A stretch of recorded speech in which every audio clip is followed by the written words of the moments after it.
Hello, everyone. Welcome to today's webinar hosted by Women for Sustainability. Okay.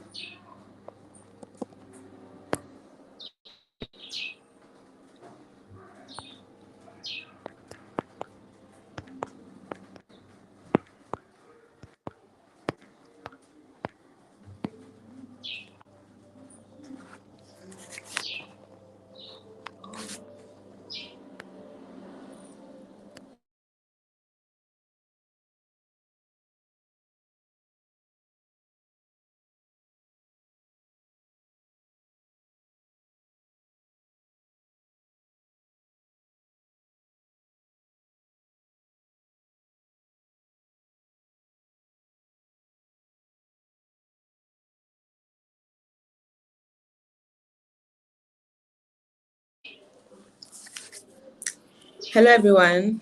Good morning to you all, and welcome to today's exciting webinar on gender dialogues hosted by Women for Sustainability. We are excited to have our director from the Gender Department, Koforidia, who is going to be our speaker for today. So you can get your notepads, your pens, everything aside so that you can take notes, whatever she's going to say. I know most of us have heard about the affirmative action, but we don't know what the affirmative action is about. And also, most of us know about the legal and policy frameworks in Ghana, but we don't know what it's about. So today is going to be an opportunity for you to learn about all these things. So get your pens and notepads ready, put your questions down, whatever she's going to say. If you don't understand anything, kindly ask your questions, just bring out your questions and we are going to answer them accordingly. So in the meantime, I'm going to introduce our speaker for today so that she can take it from there.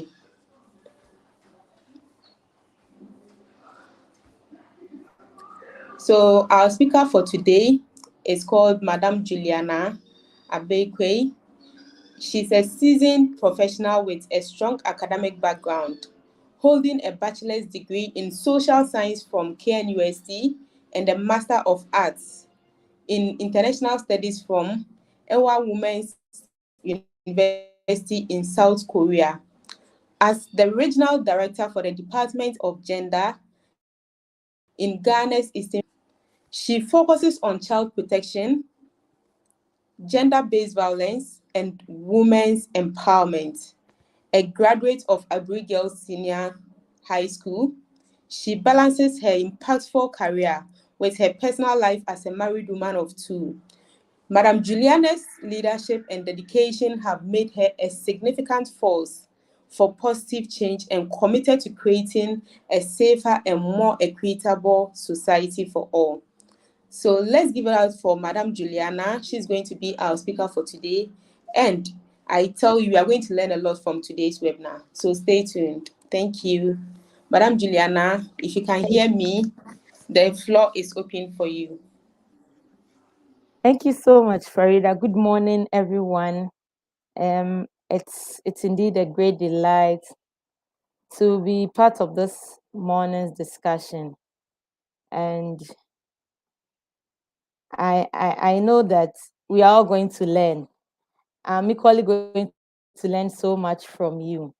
And before I start, let me quickly show appreciation to Women for Sustainability Africa for this invitation. Indeed, it's an honor for me. So like Farida mentioned, we are going to, okay, I'm good, right? All right. So we'll be looking at advancing gender equality, understanding the legal and policy frameworks in Ghana, and then the implication of the recently passed Affirmative Action Bill.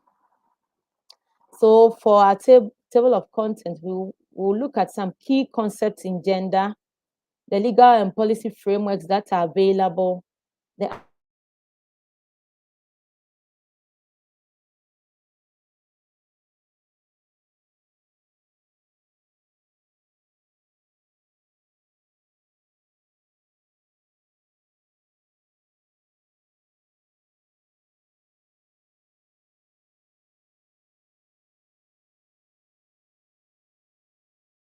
affirmative for all. So can anyone hear me?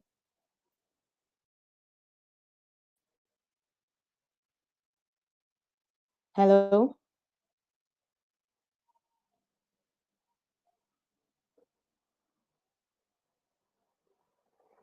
Hello?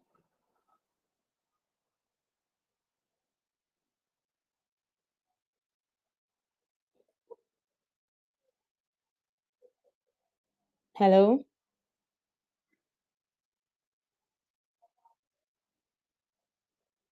Farida? Kindly go ahead. We can hear you. Oh, okay. Yeah. Thank you. Us I, being I'm not straightforward. an internet person, so forgive me. No. So You as a just way, move ahead.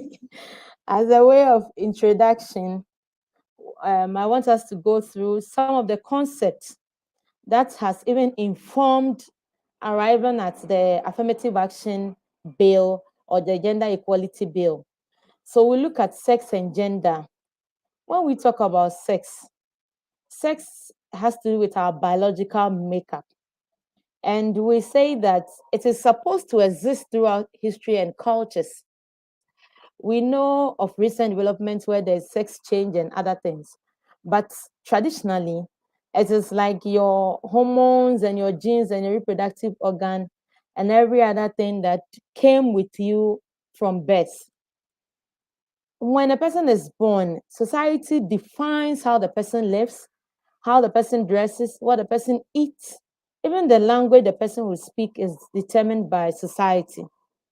So the way society is socially constructed, the way we have to identify the opportunities we have, sometimes the constraint, the pressures that we go through, and the roles that society defined for us is what is called gender. And we say that it becomes your norms, your behavior, and then your attitude. It becomes what you become as a person. So if maybe I'm a northerner, the way I dress, if I'm a Muslim, if I'm a Christian, and even as a Christian, if maybe I'm a Pentecostal, and all those things are defined for us. So that is what we call gender. So it's basically in plain terms, when you are born, it's biological, that's your sex. How you are born is your sex. But what you become now becomes your gender. All right. So we say that sometimes we can be gender neutral, gender aware, gender sensitive, gender responsive, and gender transformative. Because gender is determined by us, sometimes we do not acknowledge the differences between men and women. We share things the way it should be. For instance, when you take the old bathroom urinal for GES, it was like the box. You just enter and you stand and urinate. It didn't take cognizance of anybody's needs. So you realize that girls enter, they cannot urinate. When they are in their menstruation, they cannot go there to change. So it's like the urinal we say was gender neutral. It did not look at the needs of any of the genders or any of the sexes. But along the line, people started raising issues concerning that particular example I used. And then we became aware. So we say gender aware is that knowing that there are issues, there are differences, and there are inequalities between women and men.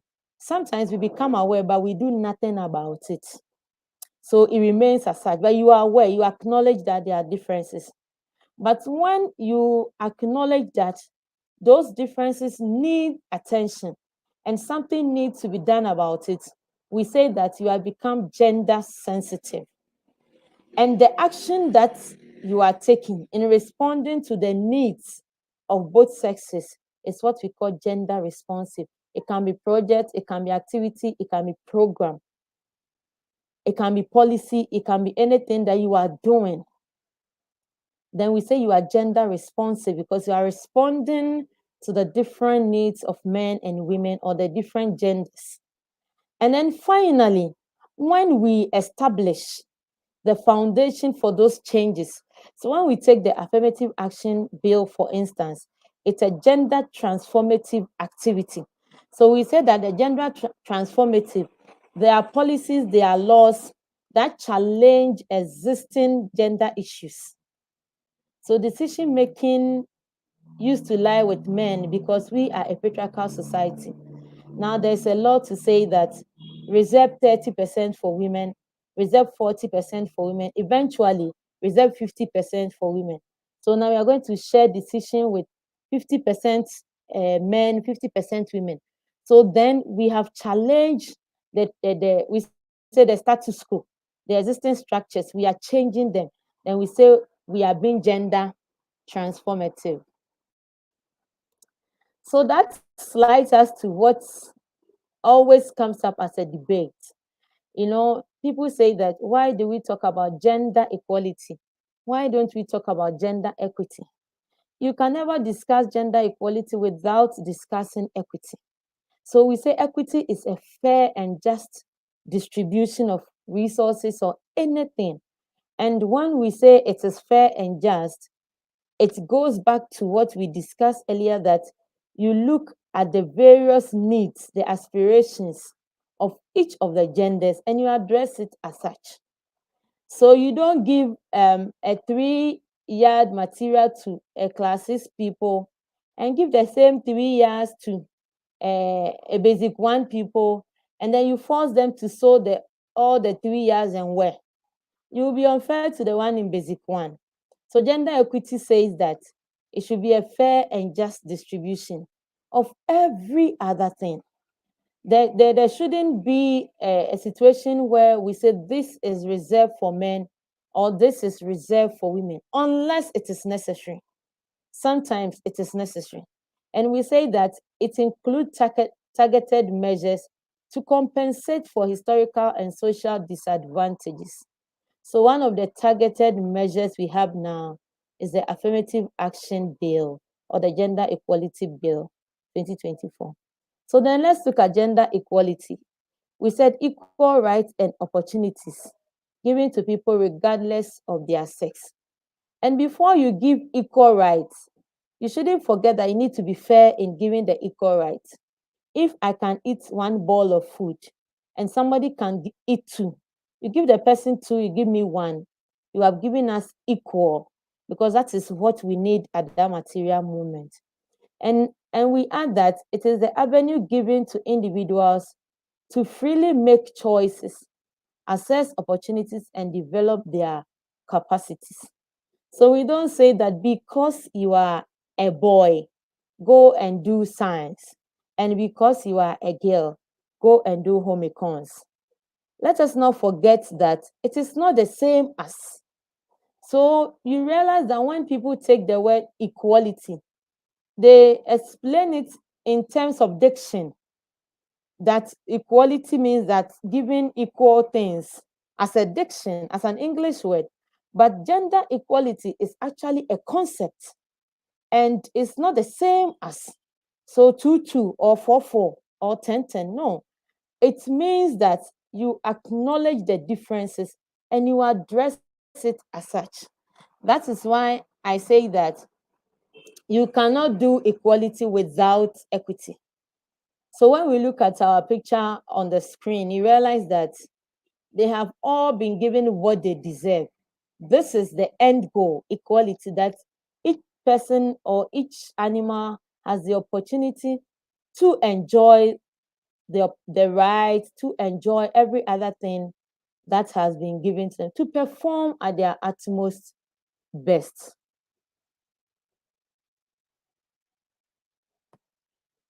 Okay, so we cannot discuss the affirmative action without looking at another very important concept. And we cannot discuss gender equality or equity without looking at gender roles.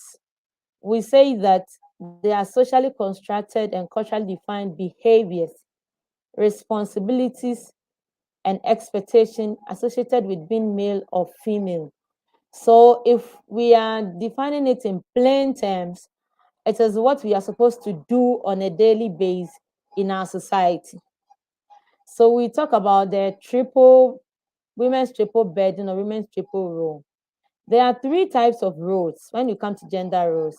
We have the reproductive role that has to do with giving birth, nurturing, taking care of the home. We say the care work, and it's usually unpaid. Then we have the productive role, which is what we are doing. You go to work, you are paid, you sell, you make money. And then we have community role, the things we do in our community to enable the community to function, going for funerals, outdooring, community engagement with each other. It's like what makes us live in the community as a family. And you realize that women are burdened with all these roles, but the one that gives them economic independence is productive role. So I say that it is said that poverty has the face of a female or a woman. And this is the foundation for that assertion. Because for all the roles that we play, women play three and they benefit from only one. Therefore, if we want to correct this, then we will need an instrument like an affirmative action bill or something to correct that. And we cannot do any gender intervention without recognizing the burden on women from these triple roles. We have to really look at it. Either than that, they will be left behind. Now, let us zoom in into the legal and policy framework. When we come to Ghana, when we talk about a legal policy framework, it's like a piece of document that provide actions to be undertaken to correct some form of imbalances that has existed or some form of problem that has arisen. So there's a flood. What do? There's gender imbalance. What are we going to do? How will we address that? Then we say, oh, let us make a policy to address girls getting pregnant. They were not going to school. At first, when girls get pregnant, you are going to be sacked from the classroom. You just sat down and realized that it is having a negative impact on girls' education. So what are they going to do? That was a gap. So they brought a policy called the re-entry policy for adolescent girls. So now when a girl is pregnant, based on that policy, she can go back to school. Time to give birth, she gives birth, and she goes back to school, and she doesn't have to drop out.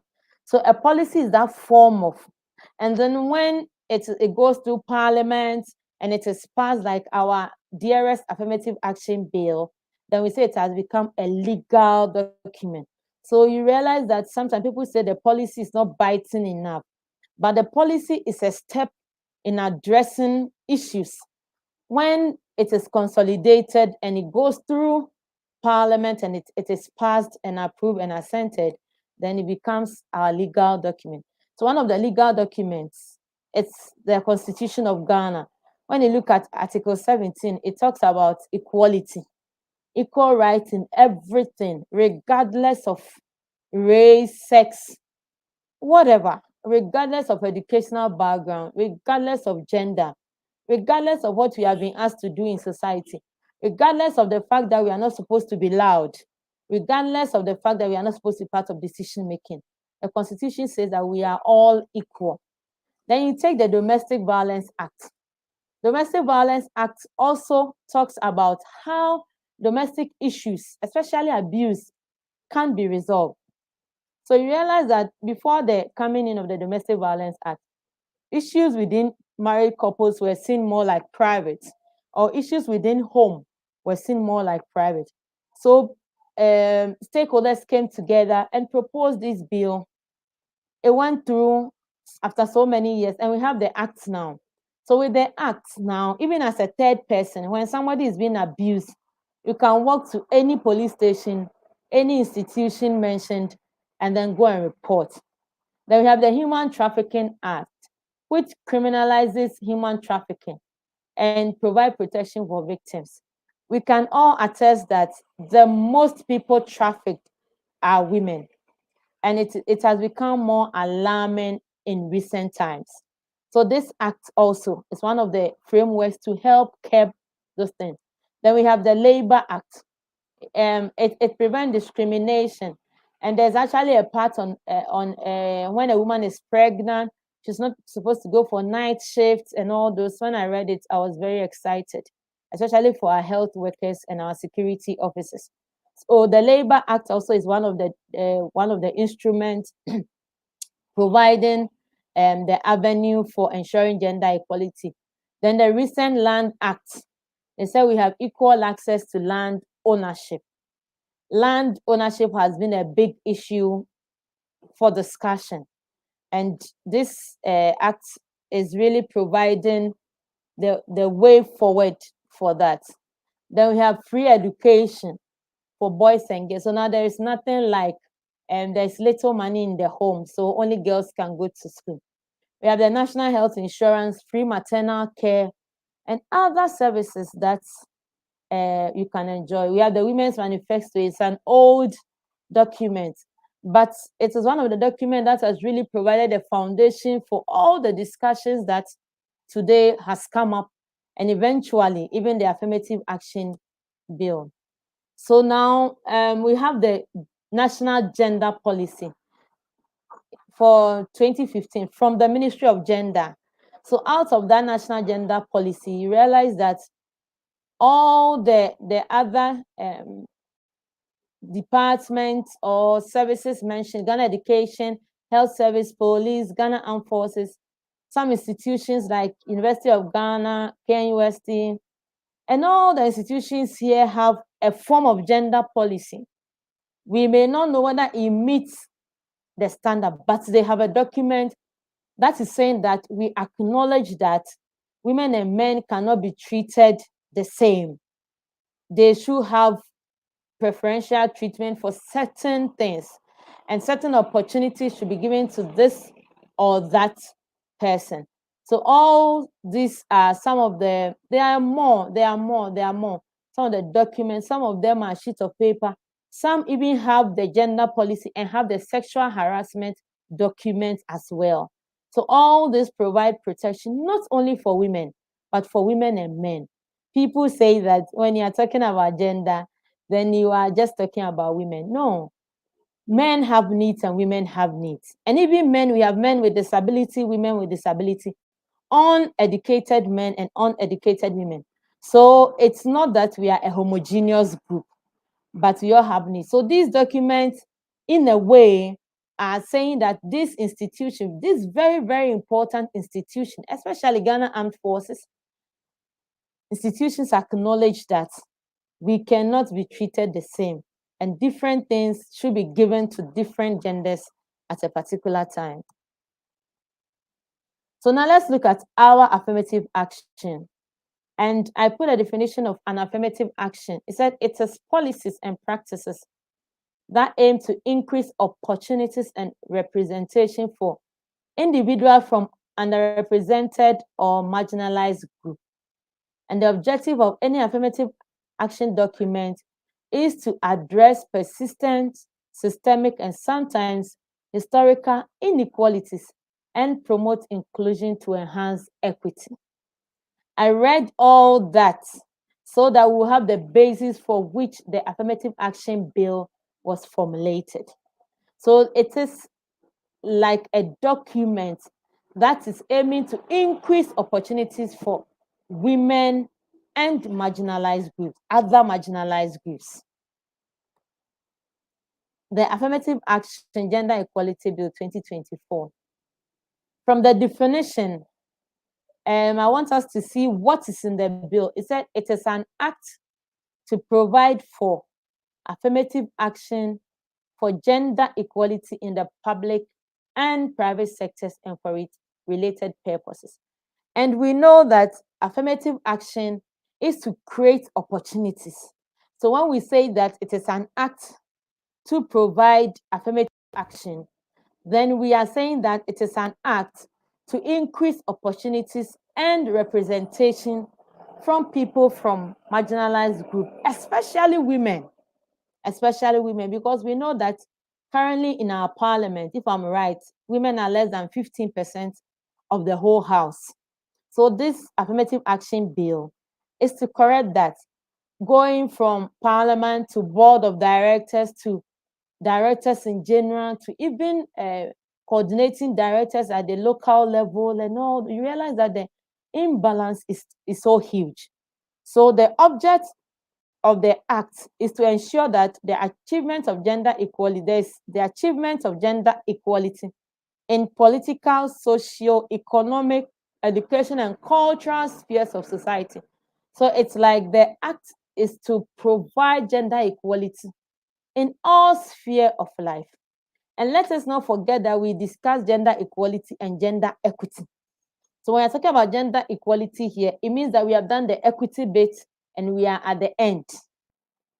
So we say that it is relying on the government, the main organ, to redress this imbalance. And the government shall promote programs that will help to redress this imbalance in all the areas mentioned: social, political, economic, and everything in the public and private sector. I was listening to a discussion on affirmative action, and the host asked, why the private sector? But the private sector is part of the country, and this is a country's law. So the private sector is included in this also. So we say that the implementation shall be by target. It shall be progressive.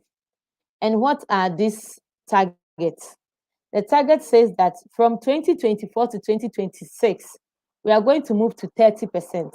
Like I mentioned earlier, I think for Parliament, we are a little below 15%, I think. So we are hoping that by the first 12 months of coming into law of this, which is the next election, we are hoping that things will pick up. And then by 2026, across board, from Parliament to offices to wherever, the representation can increase to 30%. Then from 2027 to 2028, it will go to 35%. Then by 2030, we will get to parity, which is 50%. So it's not like we are being over ambitious. We are going by it gradually. And it is incumbent on the government to be able to put in structures to achieve this. When I say government, sometimes civil society, we exclude ourselves from government, but we are all part of ensuring that this comes to pass. Private, public, everybody, we are all part of ensuring that these targets are achieved and we are able to get to 50% by 2050, or we are able to get to parity by 2050. One interesting thing about the affirmative action bill is that there is establishment of a gender equality committee. And maybe we may not be able to read, but I brought the tall list and more of the institutions, let me put it that way, to be represented on the committee. And you realize that everyone has been catered for. Nobody has been left out, or no institution has been left out. Everybody has been catered for in one way or the other. So we have the Gender Equality Committee, and their main responsibility is to ensure that this bill is being implemented. And organizations, associations, or stakeholders who are supposed to be implementing the bill are submitting reports to the committee. The chairman of the committee shall always and will always be the Minister for Gender. And the Department of Gender is secretary to the committee. So the act is sitting at the right place. It's sitting with the national machinery on gender. It used to be the national machinery on women, but the national machinery on gender. So it's sitting at the right place. And decision making in the public sector, which is very, very crucial because the public sector is huge. Talking about all other institutions, public sector. So we say that the government shall ensure So when we hear the government shall ensure, that means all of us shall ensure that there is equitable representation of women in public office, governance, and decision-making positions. So it's not just about bringing the women. There's something we say about gender mainstreaming, that it's not just about representation. The representation is like the first step, but participation, and then eventually being part of decision making. So we don't do tokenism, like, oh, there are 9 men, there's 1 woman, it's okay, we have done gender. Usually that's what happens. But this one, we are saying that it should be intentionally adding on to ensure that women are equitably represented, whether women with ability or women who are differently abled, whether women who are literate or illiterate, whether women from rural area or urban areas, all the intersectionality, or everything that comes, we should ensure that they are there, they are represented, and they are part of the governance and the decision-making process. So some of the institutions that were mentioned, or that are mentioned in the Act, and kind of giving special duties: the public service, the security service, the judiciary, the parliament, political parties, private sector.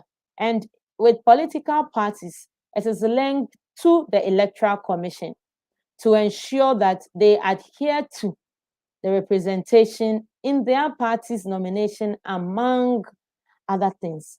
And one interesting thing about this bill is that there shall be what we call a gender equality compliance certificate. So when annually reports are submitted, the minister will sit down, look at it, and then award accordingly as deserving a gender equality compliance certificate.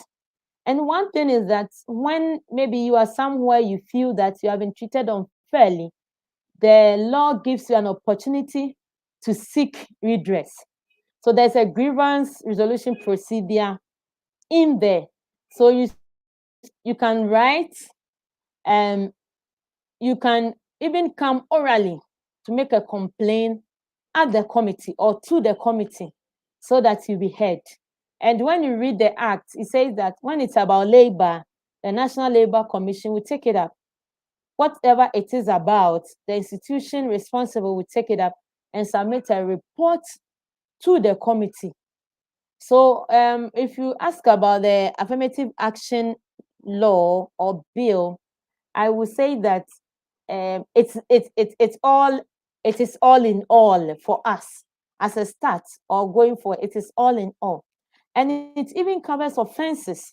So they say a person, when you obstruct or you exert undue influence because of this act, or you subject somebody to gender specific abuse, or you discriminate against, or you fail to provide information required because there's a portion for data collection, or you provide false information, you are not doing it, and you say you are doing it, you haven't done the employment, or the employment procedure was biased, the process was biased, but you said, oh, I did it, and then you are found out, then you'll be liable on a summary conviction of a fine of not less than 500 and no more than 1,000 penalty unit, or a term of imprisonment of no less than 6 months, or both. So the affirmative action bill makes provision for everything to ensure that when the bill is passed, it makes the impact that is intended. Because the impact is to ensure that there is affirmative action. And an affirmative action means that to ensure that there's increased opportunities for representation for women especially, and other marginalized groups. And the way it is detailed, you realize that it has taken into consideration every other aspect of gender equality, with gender equity lying inside gender equality. So implication of the bill, I ask, what does this bill bring to the table? Usually that's what women are asked, what do you bring to the table? So what does the bill bring to the table? And I said, one,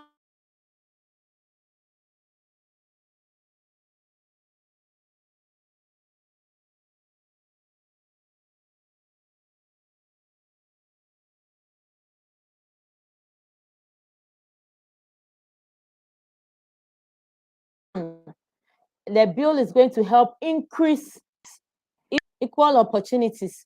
So now there'll be fair access to education, employment, and other resources.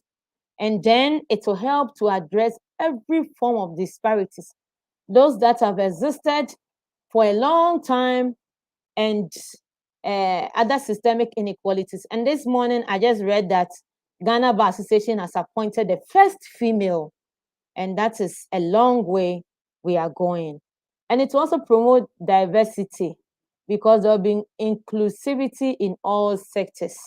We will not only be seen, but everyone will be heard. And then it will help us to harness the other each other's perspective and ideas. We're in a training a few back, and then there has been a research on the reason why women should be employed in businesses to ensure sustainability. And you realize that there's so much, from how we manage the home, from how we go about resource management, and among other things, and how we are particular in achieving targets. So you realize that this bill, when implemented to the fullest, is going to help us harness all the economic benefits, because now everybody's view will be brought on board, not just at the lower level, but at the highest level of decision making. And to continue, we say that it will advance human rights and ultimately the gender equality agenda. And it will challenge traditional gender roles and stereotypes. There's now not going to be anything like this is reserved for men or this is reserved for women. And it will transform other policies and practices to promote equity. So initially, when you take all the policies, you realize that you may have one or two gaps, because they were all also dependent on the policy, the national gender policy. And like I said earlier, usually we say a policy is not biting enough, because a policy kind of provides suggestion, but the law is biting enough. So it is going to transform other policies.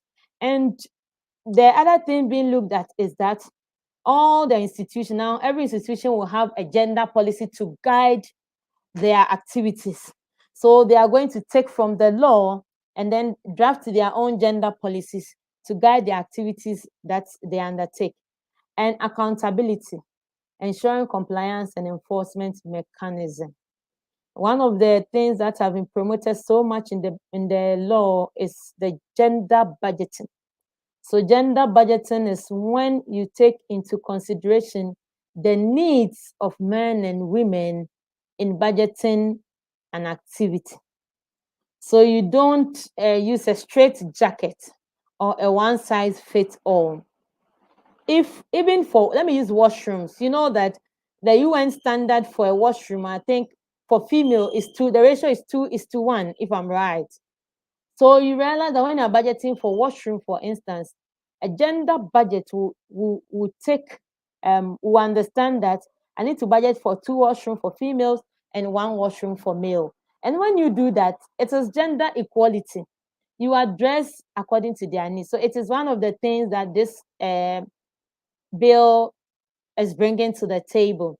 And then finally, empowerment, enhancing the status and agency of marginalized groups, especially, I'll say again, women. So it gives us a sense of strength. And you could detect this strength was from when the bill was passed. The evening till the morning, so after the day after the discussion, we were all happy, and we are still all happy, because this bill kind of give us some footing or some leverage and in discussing issues of gender equality.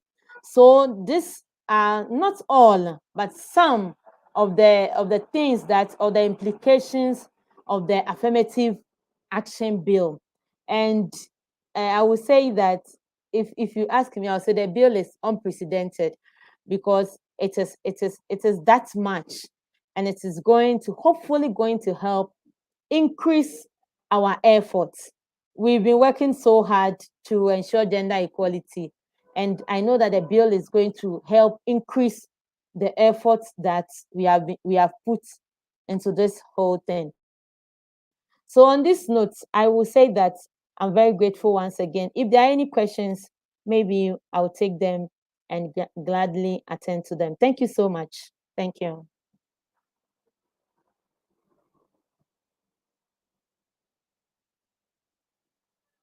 Thank you so much, Madam Juliana. I'll hand over to Frida. Um, it looks like Frida. So thank you for the detailed presentation. It was really insightful for me. I This is my first time learning some of the things that you shared. They are really, really impactful. And if there are questions, we'll let our guests send them online. But this is a live streaming. So yes, it's a live stream. So we would I don't know if you have any other information or message for us. We're most welcome. And how can we connect with you or be part of this gender? Because I think a lot of people want to learn more about this gender thing. Where Mm, do to what are the opportunities out there? I think these are some of the things that communities would like to hear mm, about yeah, the yeah. career in So that. thank you once again, Ruby. I think that for all our regions, for all the regions, we have Department of Gender in all the regions of the country. So if you are in any region, you can reach out to the Department of Gender to know more. And the bill is available. I think it's online. I had it from the office, but I think it's online. It's available. And like we've done this webinar, I'm sure that we can do more. We can do more on different topics in relation to gender, and we all can learn more.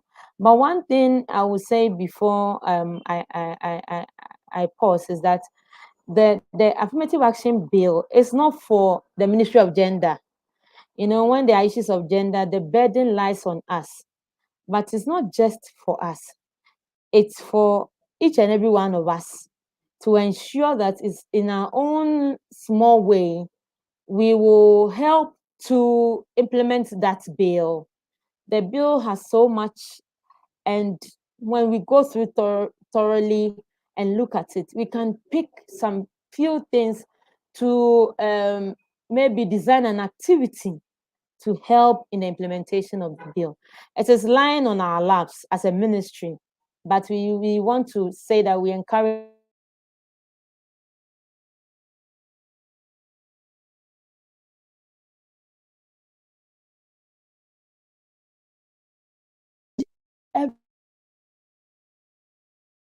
every stakeholder to come on board to ensure that this bill is passed to the fullest. Because we say that gender equality is development. Sustainable development cannot be without gender equality. And when you look at the SDGs, gender equality runs through all the 17 goals. So we all need to come together, collaborate, and work on the bill. Thank you so much. Thank you, Madam Juliana. I'm facing network issues at my end, but I want to say a big thank you for taking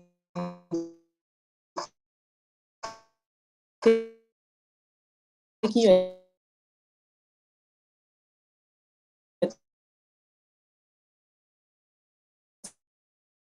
time.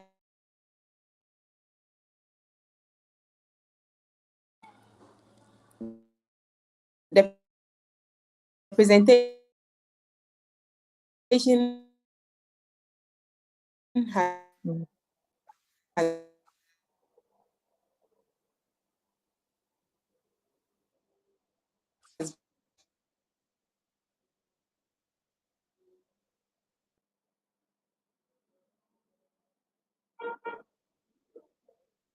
Thank you so much, Madam Juliana. That was Yeah. indeed an insightful presentation. We truly appreciate your time and effort, Yeah. and we would also share the recording with you. Yeah, Yeah. so on behalf of Women for Sustainability, to say a big thank you once again for devoting your You're time. welcome. Yeah. We'll bring the session to an end. Yeah, we hope to have more of these discussion Sure, sure. It will be a pleasure. yeah, yeah. Thank you, and do have a wonderful day. Well, Thank you to all our listeners out there. yeah. Really appreciate your time. Do Thank have a you wonderful too. day. Bye. You too, my dear. Bye.